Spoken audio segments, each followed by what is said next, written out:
compartir pantalla como para comenzar nuestro estudio del día de hoy. Me van avisando, por favor, si algo no se ve, así hacemos las correcciones correspondientes. A modo de introducción, diremos que en la secuencia de estudios que venimos realizando, habíamos estado varias semanas, varios domingos en Juan capítulo 8, capítulo 9 y capítulo 10, donde Jesús durante esa semana de la fiesta de las luces del Hanukkah dio tantas enseñanzas preciosas en esos capítulos.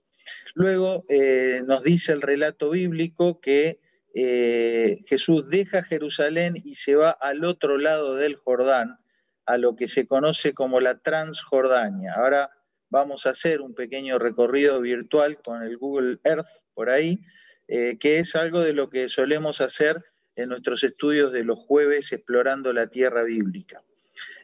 Cronológicamente pasó en algún momento por la casa de Lázaro, Marta y María, que quedaba en Betania. Este es un asentamiento en las afueras de Jerusalén. Y luego tenemos el relato del capítulo 11, 12 y 13, donde Jesús dio grandes enseñanzas. Ese va a ser el centro de nuestro estudio bíblico de hoy.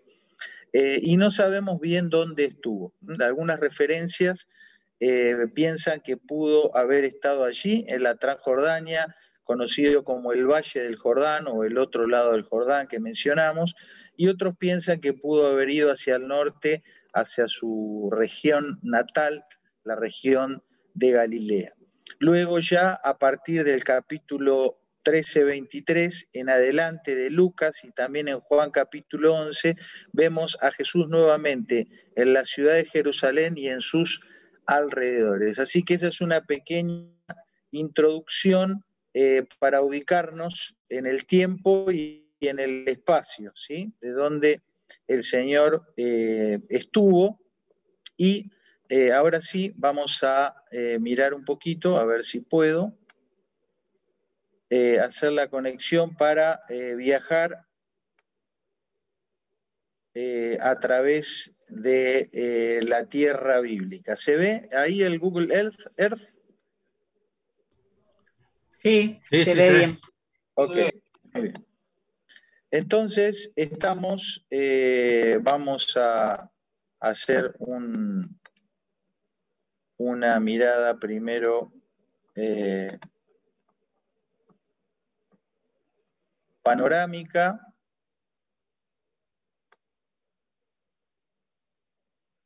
Ahí está.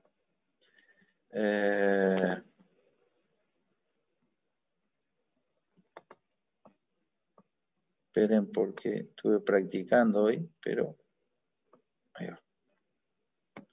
Bueno, ahí estamos todos ubicados, ¿no? El continente africano, arriba el continente europeo, todo esto es la península arábiga, y tenemos aquí donde dice Turquía, es lo que en la Biblia se conoce como el Asia o Asia Menor.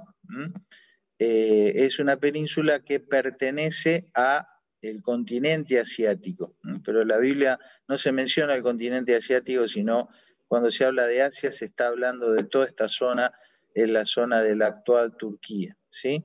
Y ahí vamos acercándonos, ahí tenemos el Cairo, Egipto, la tierra de Jerusalén, de Israel, que como dijimos es más pequeña que la provincia de Formosa en superficie, y algunos lugares icónicos para nosotros. Hemos viajado ya bastante tiempo con Jesús por la zona norte, ahí vemos lo que sería Nazaret, Tiberias y el mar de Tiberias, también conocido como lago de Tiberias o mar de Galilea o lago de Genesaret, son todos nombres para este lugar, recorriendo de norte a sur el río Jordán y llegando aquí abajo a lo que sería el Mar Muerto o el Mar Salado.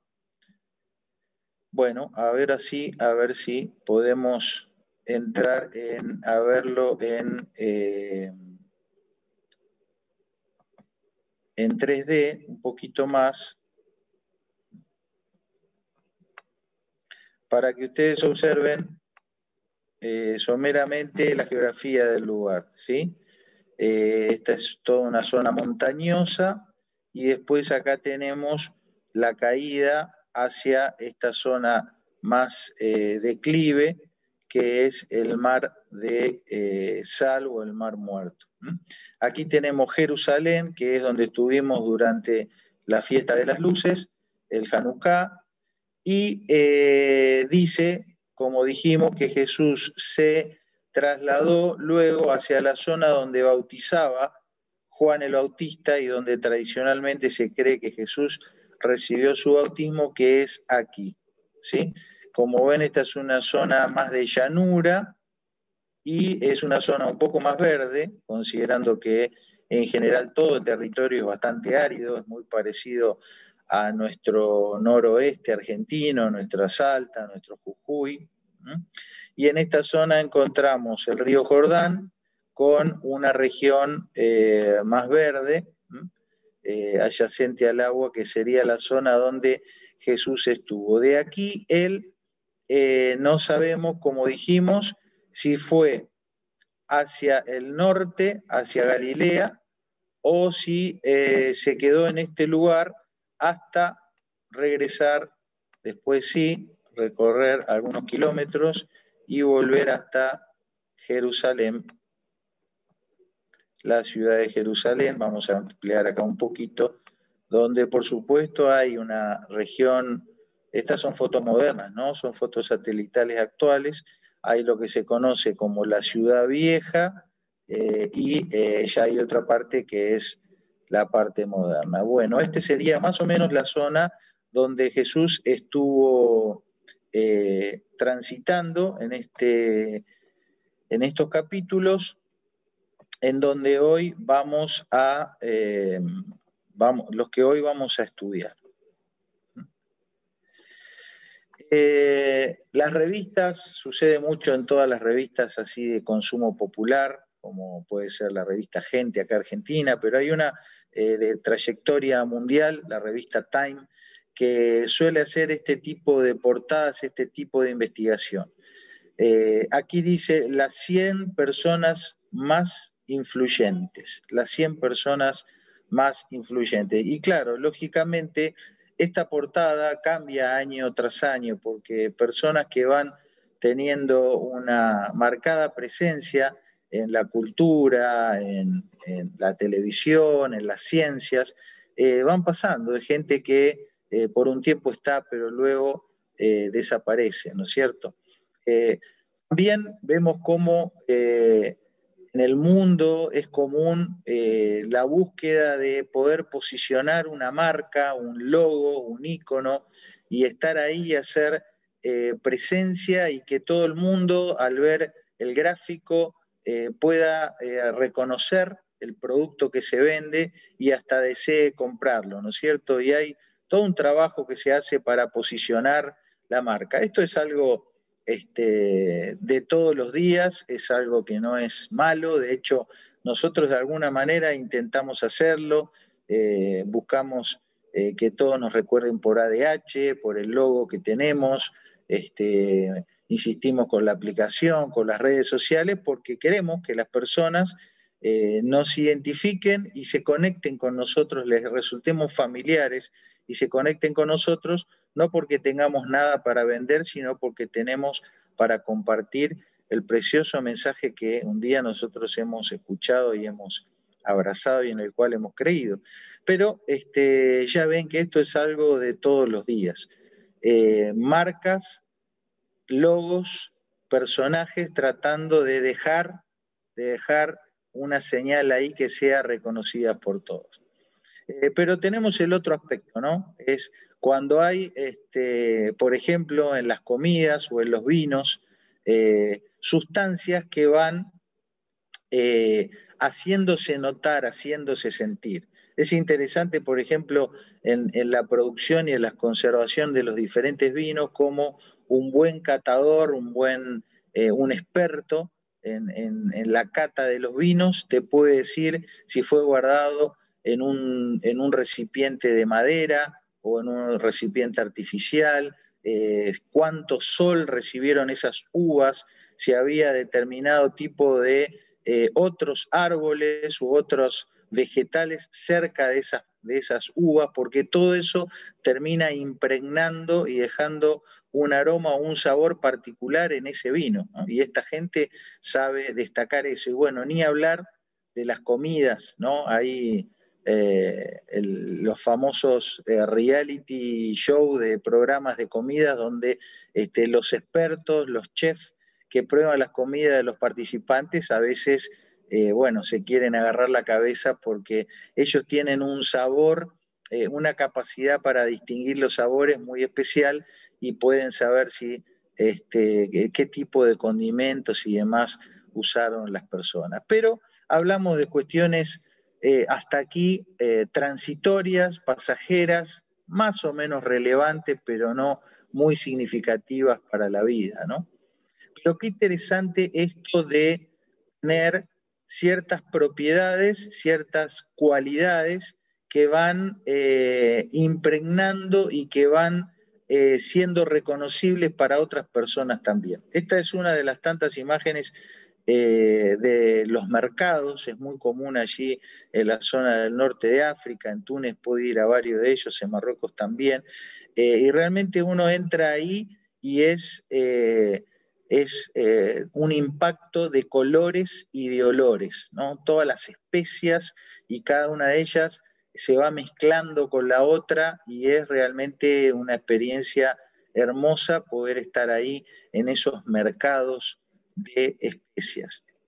Sin embargo, cuando pensamos en Jesús, en su paso aquí en la tierra, vemos que su sola presencia, y ni que hablar sus palabras, dejaban una marca, condimentaban la situación.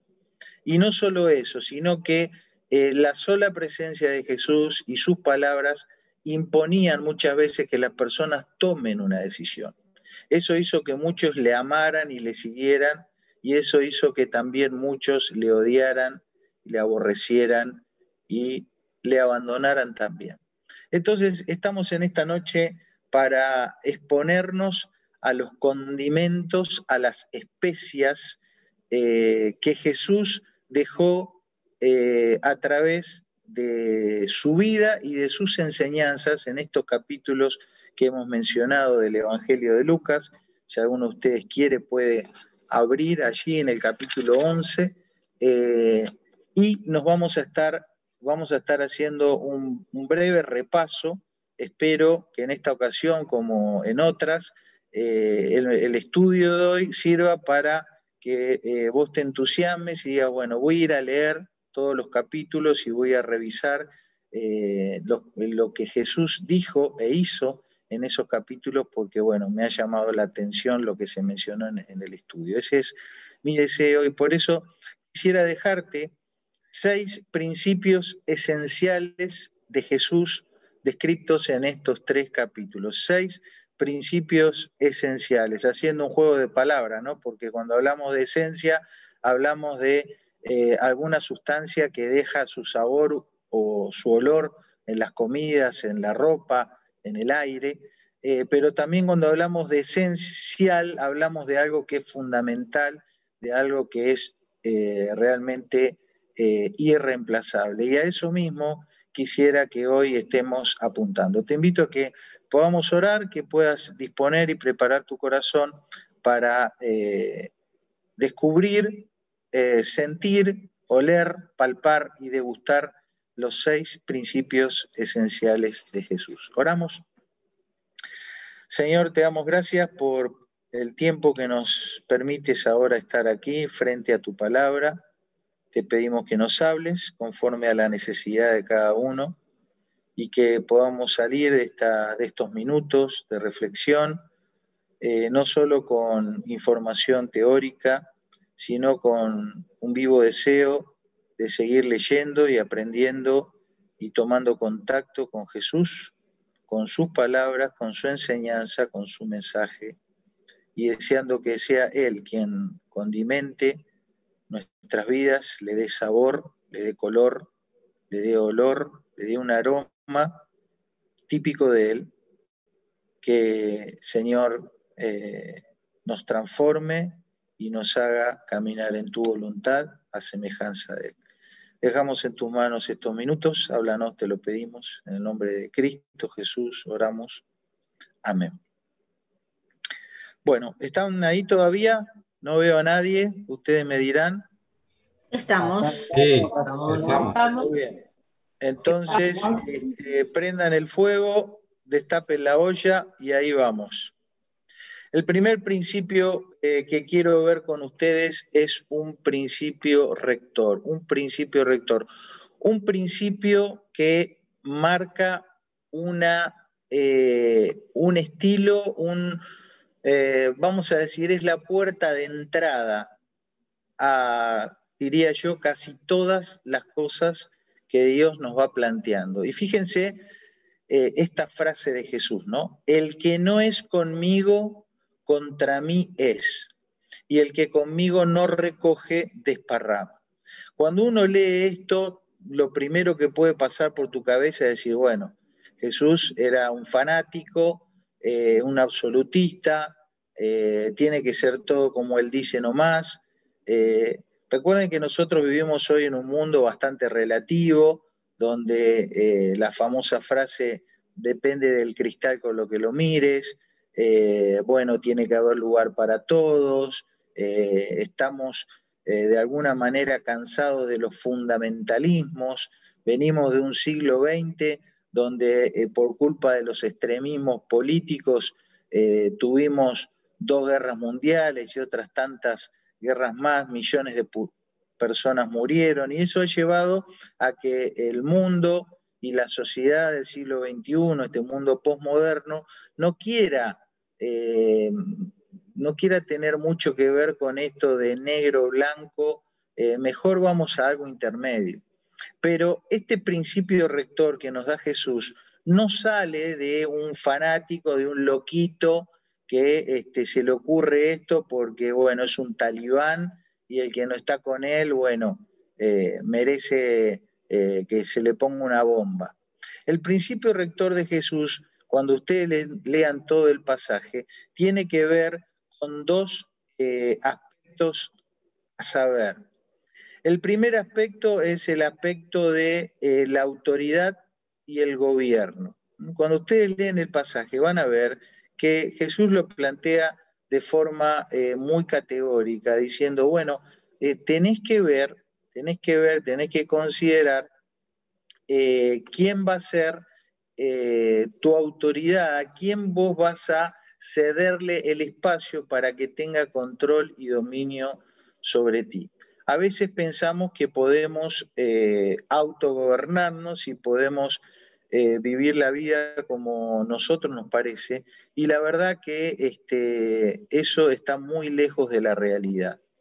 La realidad es que la raza humana, los seres humanos, estamos de una u otra manera siempre bajo algún tipo de autoridad, algún tipo de servidumbre. Y precisamente lo que Jesús nos quiere plantear es lo siguiente, bueno, qué mejor que estar al servicio, bajo la autoridad, bajo el gobierno de Dios mismo, y no de otros factores o de otras fuerzas que, dándote una aparente experiencia libre, entre comillas, lo único que hace es someterte a una esclavitud cada vez mayor, cada vez mayor. El otro día hablaba con un muchacho adicto a las drogas, y él me dice, al principio consumía para divertirme, ahora consumo para no pasarla mal. Y a veces en el consumo estoy desafiando a la muerte misma.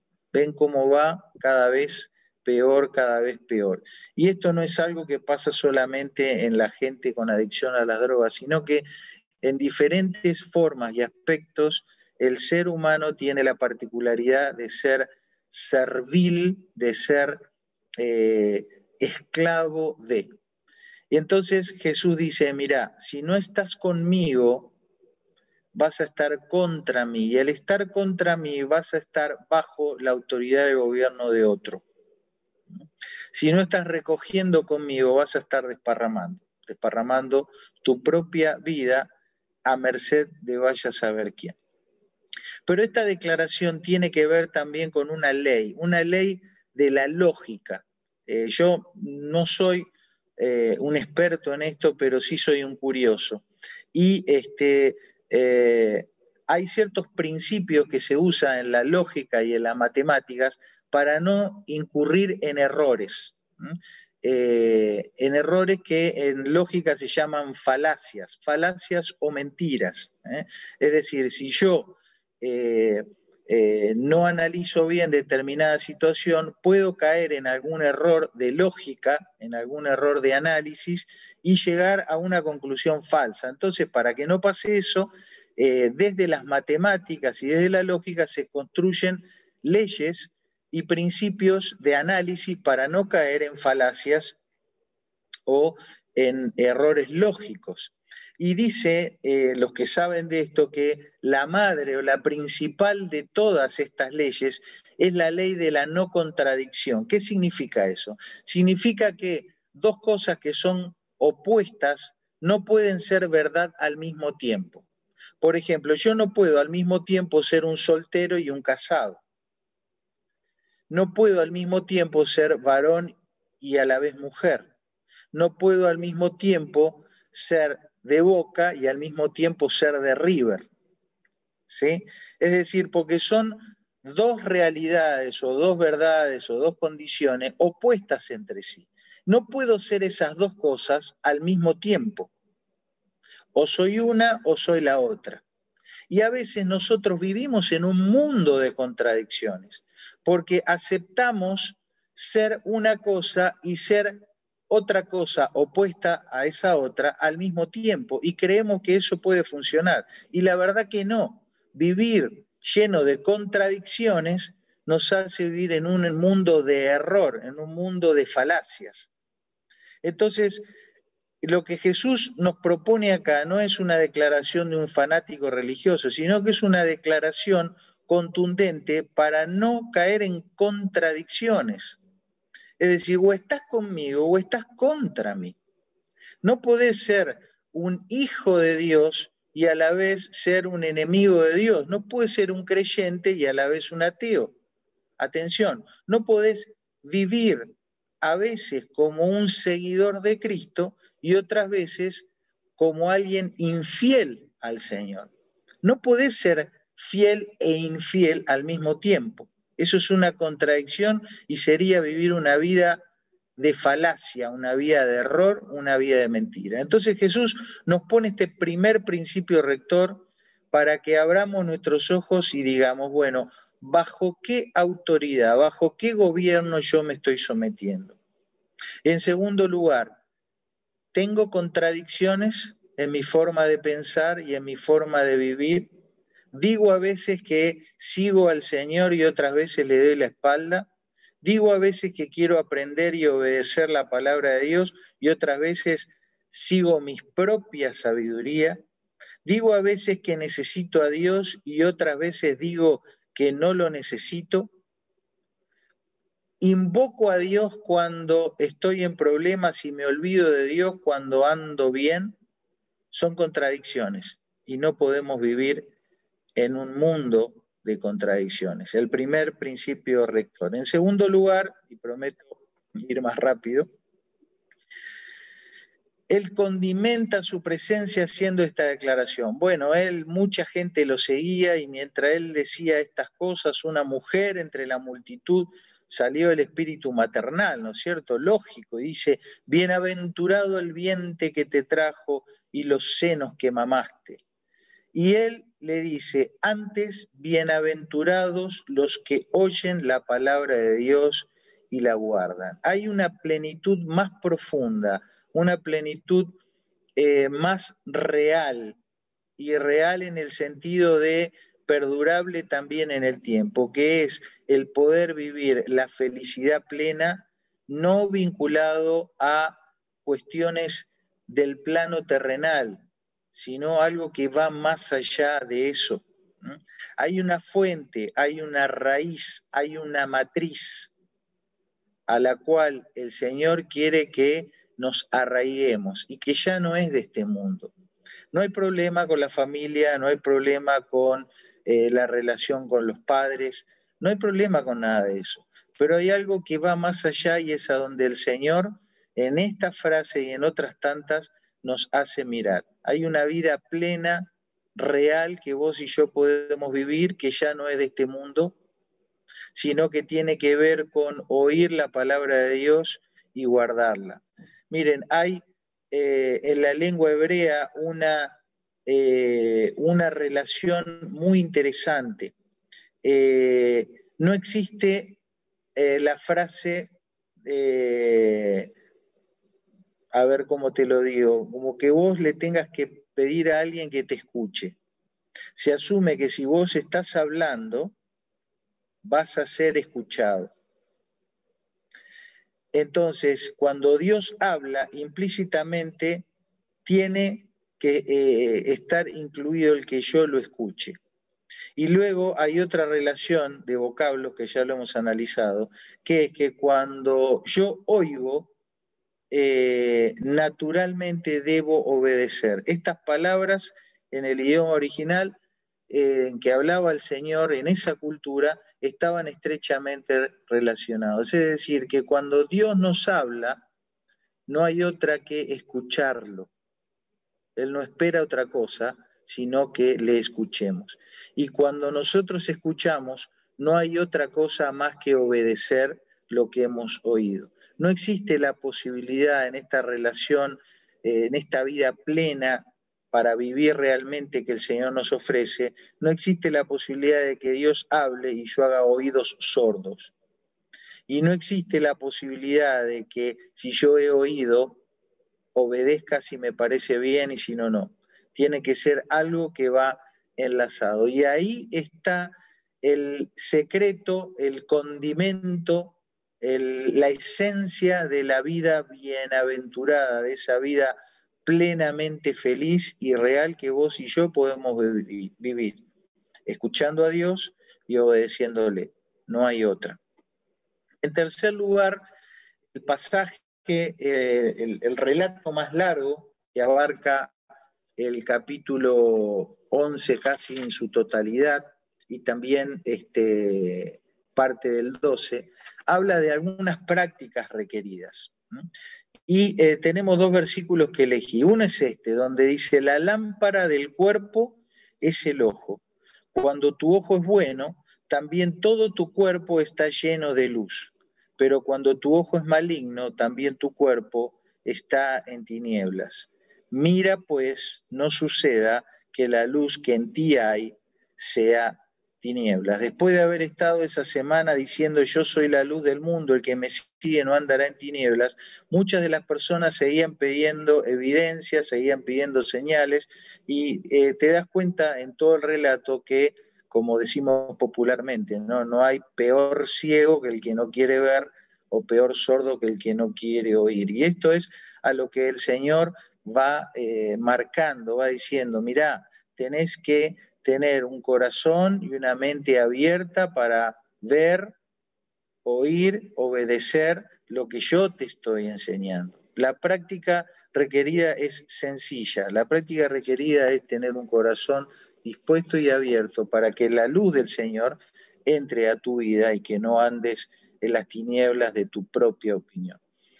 En este mismo relato encontramos que a partir del versículo del 11:37, Jesús es invitado a cenar a la casa de un fariseo, ¿no?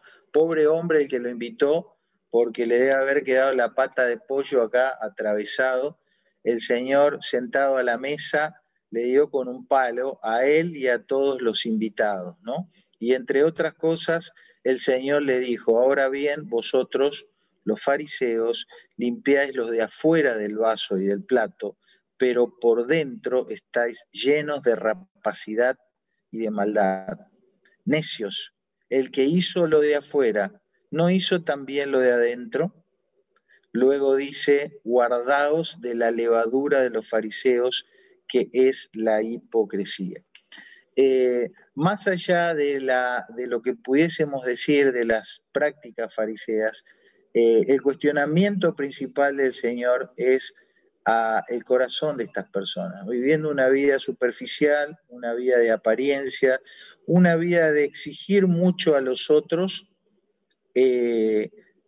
lo estructural, lo religioso, pero con un corazón vacío, con poco amor y con poca misericordia. Las reglamentaciones habían hecho que estas personas dejen de vista las verdaderas instrucciones que Dios había dado, instrucciones que encontramos en todo el Antiguo Testamento y en el Nuevo también, y que son instrucciones que nacen del corazón de un Dios amoroso y misericordioso.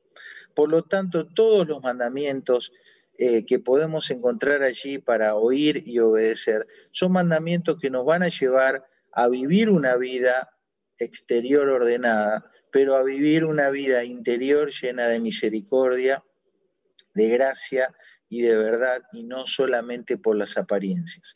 Esta comunidad farisea religiosa había olvidado esos mandamientos en gran parte, había reescrito sus propias reglamentaciones y lo único que hacía era estar ellos y todos sus seguidores esclavos de normativas por afuera, pero vacíos por adentro. La práctica requerida en este capítulo 11 particularmente es acercarnos a Dios con un corazón abierto, vivir nuestra práctica cristiana con un corazón íntegro, ser igual por afuera que como somos por adentro, y sobre todo acercarnos a la palabra de Dios y a la vida práctica con humildad y con honestidad intelectual. ¿Qué significa esto? Poder decir, no sé, necesito aprender, necesito ayuda, necesito consejo, ¿qué me dice Dios? ¿Qué me puede enseñar algún otro hermano o alguna otra hermana? Quiero aprender, quiero ser evaluado, quiero poner a prueba o a consideración de otros este punto de vista o esto otro que estoy haciendo. Es decir, abrirse, ¿no es cierto? Y dejar ver incluso aquellas áreas de nuestra vida donde uno lucha o tiene debilidad o no tiene claridad, es ponerlo ahí, no tenemos nada que ocultar y tenemos mucho para recibir, tanto del consejo directo de Dios como de otros hermanos y hermanas, maduras, por supuesto, maduros, que nos puedan aconsejar, nos puedan orientar y podamos estar recibiendo de ellos. Un corazón abierto, un corazón íntegro y tener la adecuada humildad y honestidad intelectual. Este es el condimento que Jesús le dejó en la mesa a estas personas en esa cena de capítulo 11 de Lucas, que bueno, fue un condimento bastante picante, ¿no? Bastante picante. En cuarto lugar, la provisión y el refugio. La provisión y el refugio. A partir del capítulo 12, el Señor va a empezar hablando de varios temas, sobre todo de quién debemos temer y de quién debemos tener miedo, ¿sí? Debemos temer a Dios, pero siempre lo aclaramos esto, el temor en un sentido de respeto reverente y no en el sentido de miedo. Precisamente eso es lo que no tenemos que tener. No tenemos que tener miedo a ese futuro que no conocemos, miedo por la incertidumbre, miedo por la inseguridad, miedo por el no puedo, no sé qué va a pasar. Son todos aspectos que en este capítulo 12 Jesús se encarga de tocar, ¿no? Y dice, por ejemplo, esta frase: aún los cabellos de vuestra cabeza están todos contados. No temas, pues, no temas, pues. Entonces, fíjate, si el Señor puede tener consideración de un cabello tuyo, cuánto más de todas las otras cosas que te puedan estar pasando, que puedas estar viviendo, o las que han de venir. Él te dice, no temas, confía, porque yo sé, yo estoy al tanto, yo conozco, y te va pidiendo que te pongas bajo el amparo, bajo el refugio de ese cuidado de Dios, que confíes en Él. Más adelante va diciendo esta frase, ¿no? Buscad el reino de Dios y todas estas cosas os serán añadidas. ¿Qué es lo que te va a ser añadido? Ese cuidado especial, ese cuidado personal que solo Dios tiene con aquellos que son sus hijos y que se ponen bajo su cuidado. Miren, cada vez que aparece la palabra reino de Dios, vos podés también pensar en la misma persona de Jesucristo, la misma persona del Hijo de Dios, ¿no? Entonces es como que vos leyeras más, buscad al Hijo de Dios, buscad a Jesús el Salvador, al enviado de Dios, al Mesías, y todas estas cosas os serán añadidas. No dudes, querido, querida, en ir a los pies de Cristo a buscar lo que solo Él te puede dar. El perdón que necesitas, la guía que necesitas, el liderazgo que necesitas. Él es el refugio y la provisión para todas las áreas y las cuestiones de nuestra vida, empezando por la misma seguridad y perdón de nuestras almas. Luego el Señor avanza, ¿no?, con este concepto y va cerrando este capítulo con esta frase: donde esté vuestro tesoro, allí también estará vuestro corazón. Y como ves, el centro de atención, tus emociones, tus angustias o tu tranquilidad está vinculado a lo que vos atesorás. Entonces, poner nuestro tesoro y buscar como nuestro mayor tesoro, nuestro mayor bien al Señor, va a ser que todas nuestras emociones y todos nuestros planes estén enfocados también allí en Él. En este capítulo 11 vas a encontrar aquella famosa historia del rico insensato, ¿no? Ese es el título que tiene, que había ganado mucho, había tenido que agrandar sus graneros porque la cosecha había sido espectacular, y él ya con una visión de futuro decía: diré a mi alma, muchos bienes estás guardado para muchos años, repósate, come, bebe, regocíjate. Pero Dios le dijo: necio, esta noche vienen a pedirte tu alma, y lo que has provisto, ¿de quién será?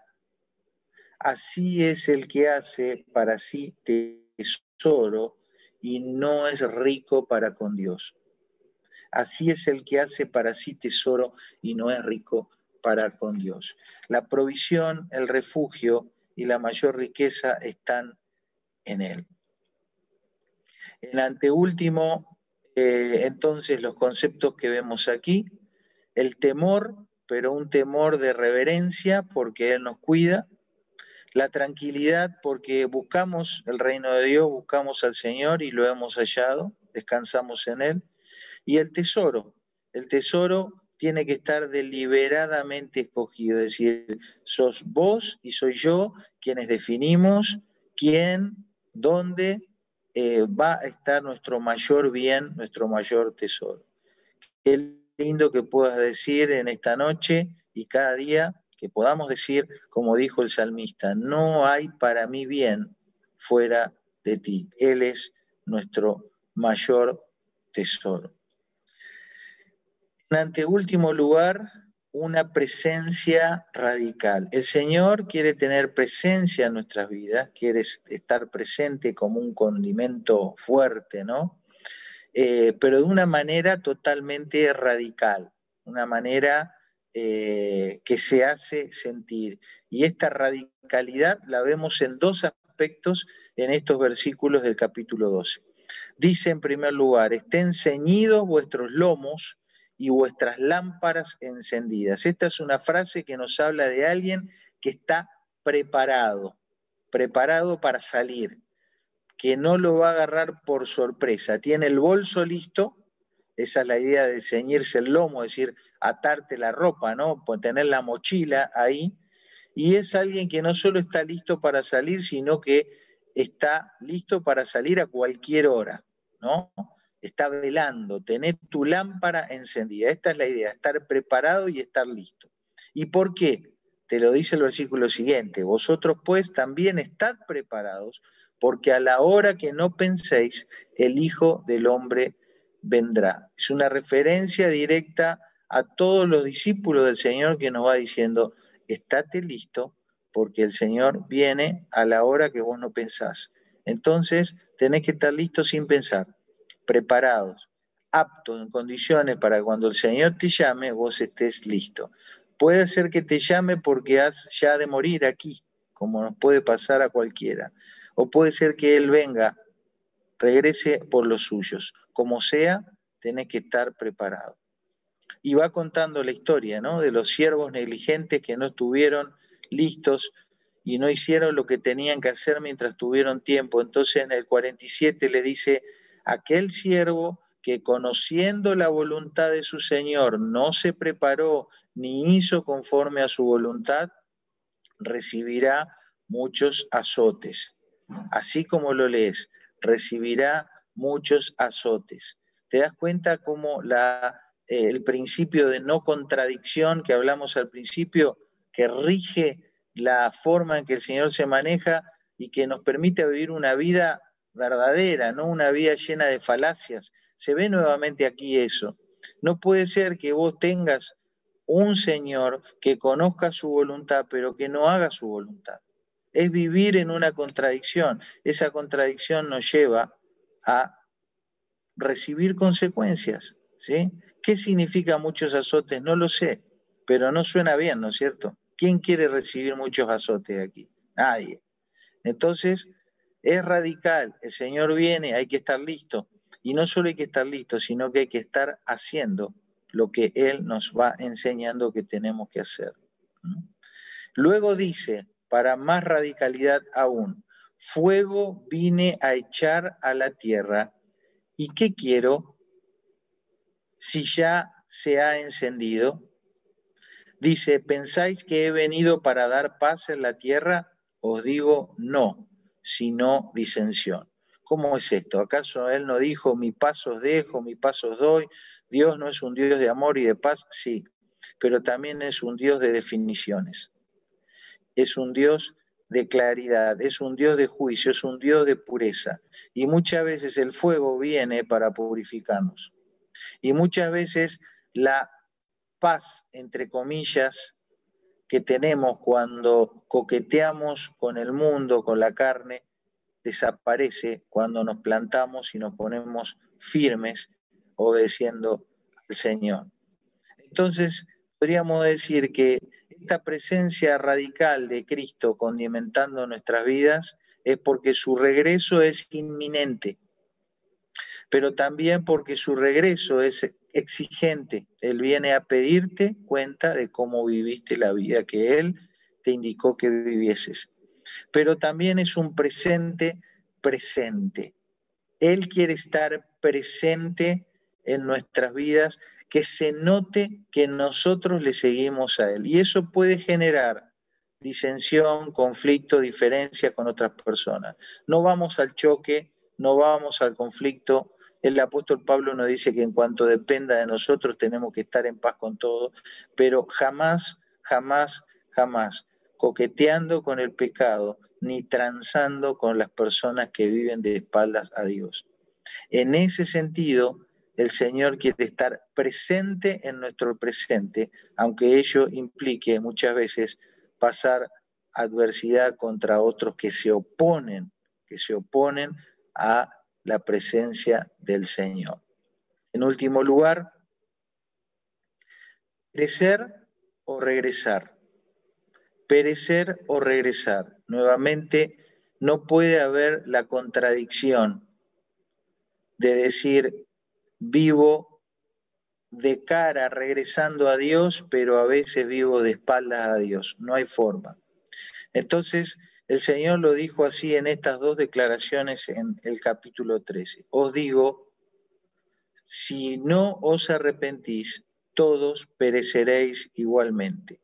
Y aquí, cuando lo lean, van a ver que Jesús habla de una serie de personas de Galilea que murieron a filo de espada. No sabemos bien si eran unos revoltosos, unos delincuentes, pero ellos murieron ahí.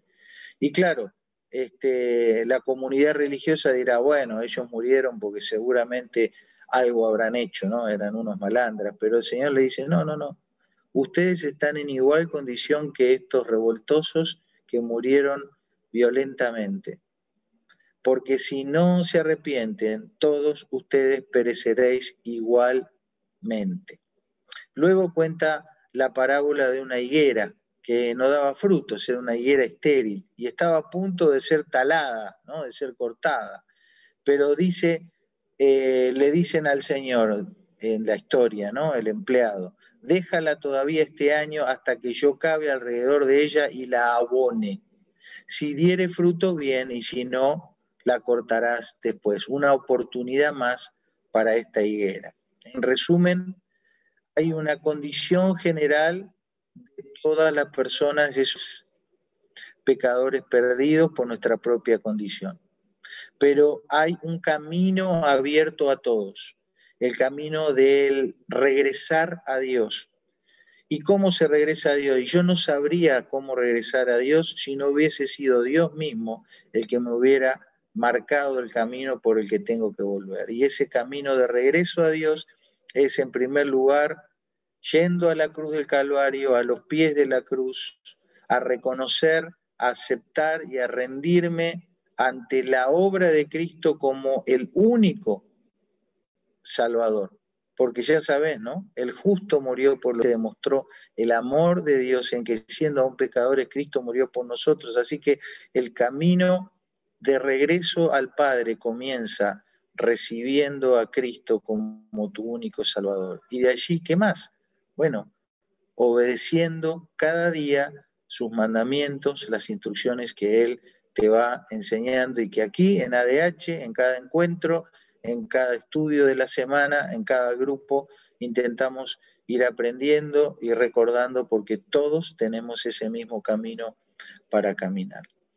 La higuera estéril nos enseña que queda una última oportunidad y el Señor mismo vino a abonar, a hacer más fértil nuestro camino, a decirte, bueno, querido, ¿qué más necesitas? Tenés todo lo necesario para ser transformado en una nueva persona por medio de la obra de Cristo y de ser una persona útil, fructífera, simplemente como oyendo y obedeciendo los mandamientos y las instrucciones que el Señor nos ha dejado con el poder que Él nos ha dado por medio de su palabra y de su Santo Espíritu. No temáis manada pequeña, dice uno de los versículos de este capítulo. Y ese es el mensaje precioso que el Señor nos da. Sabor a mí, es la letra de un bolero, de un enamorado que se va y la deja a la chica, ¿no? Pero le deja el sabor a él. Tomemos esta poesía para pensar en el sabor que Cristo quiere dejarnos a nosotros. Que cuando la gente nos vea, nos escuche hablar, nos vea actuar, que cuando el Señor nos observe y nos huela, nos pruebe, vea que en nosotros hay sabor al Señor. Porque vivimos no sirviendo a dos señores, sino rigiéndonos por un principio, gobernado bajo la autoridad de Él, viviendo una vida práctica de un corazón abierto, humilde, transparente, sin hipocresía, y siguiendo a ese Señor amado que en cada uno de sus mandamientos nos invita a caminar el camino de la salvación que Él ganó con su preciosa sangre. Que el Señor te bendiga y en esta última oración que te invito a que hagamos, podemos cerrar nuestros ojos.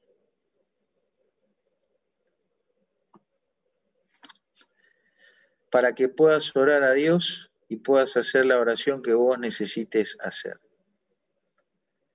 Si te diste cuenta de que aún Cristo no es tu Salvador, porque vives a veces buscándolo, a veces ignorándolo, estás en una contradicción. Tienes que estar con Él. Entonces tu oración tiene que ser, Señor Jesús, te acepto en mi corazón, te reconozco como mi Salvador, el Señor de mi vida. Me entrego porque estoy perdido, me entrego a tu salvación. Sálvame, límpiame de todos mis pecados. Si ya has dado este paso, tal vez necesites reafirmar tu compromiso y decir, Dios, quiero que el tesoro de mi corazón no sea otro, sino solamente el seguirte a ti, el obedecerte, el guardar tus mandamientos, el confiar y el depender de ti aún en medio de las adversidades y el saber que aún los cabellos de mi cabeza están contados. Señor, quiero caminar sin temor, sin miedo, porque camino bajo el temor, el respeto y el cuidado de tus ojos que me ven.